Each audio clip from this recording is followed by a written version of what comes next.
O adiamento do carnaval no Rio está sendo considerado uma decisão contraditória e um erro do prefeito Eduardo Paes, do PSD. Quem antecipou o debate do carnaval foi o Eduardo Paes, e por causa da Ambev. E não me venha dizer que foi o contrário, porque a Ambev pressionou. Eu conversei, inclusive, com diretores de bloco de carnaval naquele dia, dizendo: convença o Eduardo Paes a adiar por 1 ou 2 semanas essa decisão. Mas ele tomou a decisão de cancelar o carnaval de rua, e tá certo, tem que cancelar, tem que adiar. Só que eu quero que ele pense no adiamento. É isso. E quero que pense para o Sambódromo, porque qual é a diferença?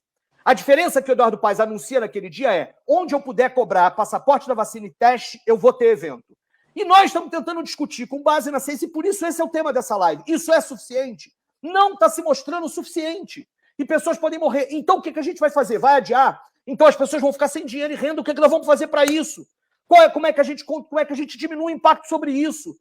O relato que você acaba de ouvir é do vereador do PSOL, Tarcísio Mota, presidente da Comissão Especial de Carnaval da Câmara do Rio. Apesar da justificativa de aumento de casos da Covid-19 e de toda a situação gerada pela variante Ômicron, festivais, cultos e praias permanecem lotados aos finais de semana. Aí, as pessoas têm perguntado: qual é a lógica? Realmente é de se pensar. Na última terça-feira, por exemplo, ocorreu a estreia do Campeonato Carioca com Botafogo e Boa Vista e presença de público.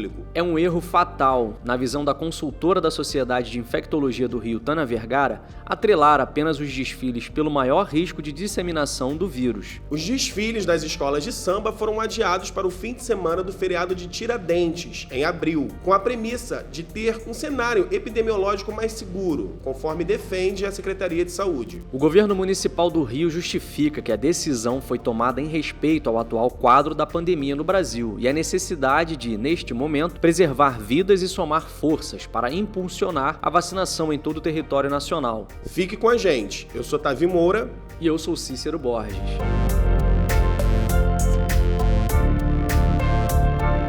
As prefeituras da região metropolitana ainda não declararam se pretendem adotar medidas restritivas em espaços como igrejas, clubes, praias e, no caso da capital, estádios. As administrações municipais do Rio, Niterói e Maricá se calam sobre a possibilidade de retornar ao esquema de rodízio de horários para acesso às praias, que têm ficado lotadas, afinal, temos passado por altas temperaturas. A justificativa apresentada é sempre de que medidas de proteção estão sendo adotadas, mas não seria o momento de reforçar ainda mais, já que os dados comprovam alta de casos? Em live transmitida no Facebook, o vereador Tarcísio Mota levantou vários pontos sobre essas questões. Ele estava em conversa com o Hermano Castro, pesquisador titular da Fiocruz. Vamos ouvir um trecho.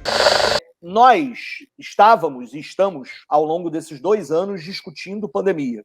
Em todos os momentos que o governo Crivella, lá atrás, antecipou e propôs flexibilizações, nós criticamos, apresentamos documentos, apresentamos questões, fomos à justiça. No caso das escolas, e vocês talvez, né, não tenham visto isso, no caso das escolas mesmo, né, das escolas da rede municipal de educação, nós fomos à justiça para impedir que elas entrassem antes da hora, né?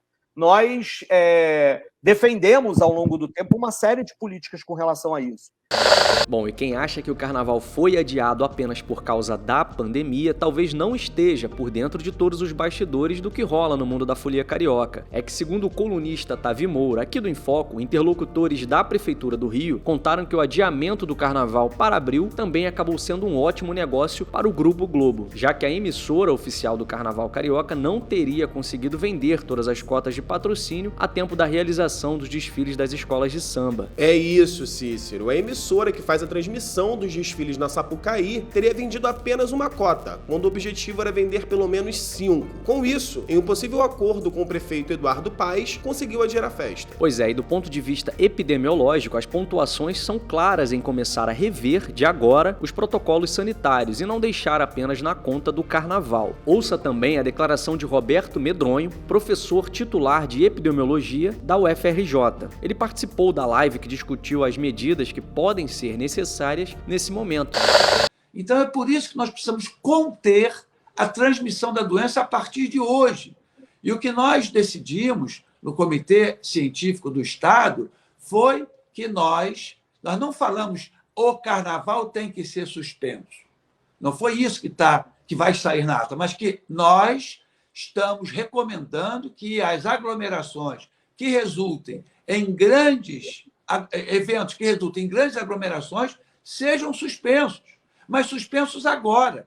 Os que estão ocorrendo hoje, amanhã e os que ocorrerão mais adiante, porque não tem jeito, nós não conseguiremos abater essa curva se não tivermos uma grande mobilização das pessoas ficarem em casa, não ir a restaurante, não ir à praia, não aglomerar, não ter o transporte coletivo com as pessoas, com espaços, né? Então, essa onda está apenas no início. Ela está impactando já o serviço privado. Por quê? Da mesma forma que a primeira onda, ela varreu a classe média, a classe mais alta, né? Impactando os serviços privados, e logo em seguida veio o povão, né? As classes menos favorecidas do ponto de vista socioeconômico. A gente também separou uma fala importante do Hermano Castro, pesquisador titular da Fiocruz. Eu diria, nesse momento, o mais correto a fazer é reduzir e restringir atividades, principalmente as de aglomerações.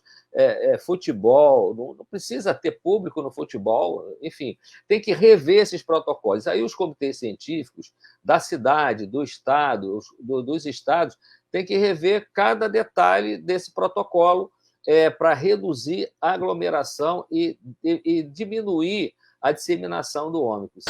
O Infocast procurou a administração do prefeito Eduardo Paes e a resposta que tivemos da Secretaria Municipal de Saúde é de que a pasta está acompanhando o comportamento da nova variante, referente aos números de casos, internações e óbitos, assim como a evolução da população vacinada com a dose de reforço. Bom, e a pasta disse também que qualquer alteração no mapa de risco, nas medidas restritivas ou na necessidade de abertura de novos leitos, por exemplo, passam pela análise criteriosa dos dados epidemiológicos e que novas medidas e estratégias poderão ser adotadas conforme necessidade. Por fim, lembrou que, no momento, orienta que a população mantenha o distanciamento, use máscaras e higienize as mãos com álcool 70 ou, quando possível, água e sabão, além das demais medidas de proteção à vida. A gente lembra que, enquanto isso, o Campeonato Carioca, shows e festivais continuam, na linguagem popular, acontecendo a rodo na cidade. E a deputada estadual pelo PSOL, Mônica Francisco, que também é pastora evangélica, em conversa com o Infocast, recomendou também o retorno dos cultos remotos a partir de agora. Ela afirma que a Comissão do Trabalho da Assembleia Legislativa do Rio, da qual preside, já trabalha em medidas para garantir direitos aos trabalhadores do Carnaval. Só nos resta agora aguardar as cenas dos próximos capítulos.